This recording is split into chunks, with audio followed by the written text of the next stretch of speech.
பேசுவாரு, Rajini sir punch dialogue பேசுவாரு, Rajini sir பாட்டு போடுவார். இப்படி எல்லாமே ரஜினி சார் தான் பண்ணுவாரு. ஆனா பக்கத்திலேயே ஒரு நாய் உட்கார்ந்துகிட்டு இருக்கும். அந்த நாய் எதுக்கு இருக்கிற கடைசி வரைக்கும் படம் பார்த்தவங்களுக்கு யாருக்குமே புரியாது.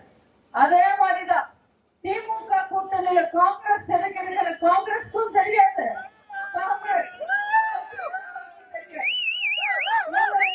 கூட்டணியில இருக்கிறதுனால தமிழனுக்கு ஒரு பைசா பிரயோஜனமும் இருக்க போறது கிடையாது.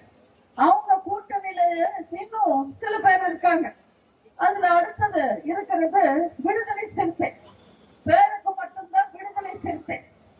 ஆனா வேங்கை வயல், நாங்குநேரி, மானாமதுரை, கள்ளக்குறிச்சின்னு எங்க தலித் மக்கள் அடிபட்டு செத்தாலோ குடிச்சிட்டு செத்தாலோ திரும்பி கூட பார்க்க மாட்டாரு.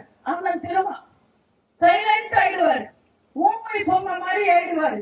அதே உக்ரைன்ல போர் ஆரம்பிச்சாலோ ஈரான்ல குண்டு போட்டாலோ போராட்டத்துக்கு இறங்கிடுவாரு, வைலண்ட் ஆயிடுவாரு.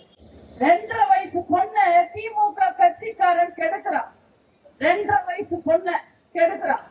கந்து வட்டி கொடுத்துட்டு அவங்க வீட்டுல போய் படுக்கிறான். மக்களுக்கு நல்லது பண்ண தடுக்கிறான். கேள்வி கேட்டா ரிப்போர்ட்டர் அடிக்கிறான். ஆனா இதெல்லாம் போய் ஸ்டாலின் கிட்ட நியாயம் கேட்டு பேச மாட்டேன்.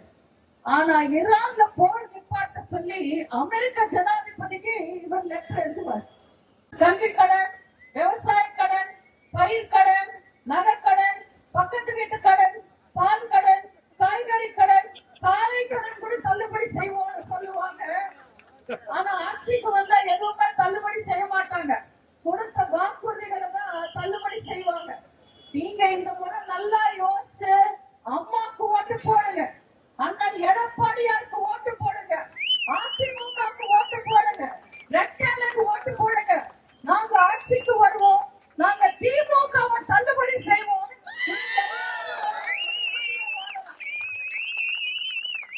மக்களுக்காக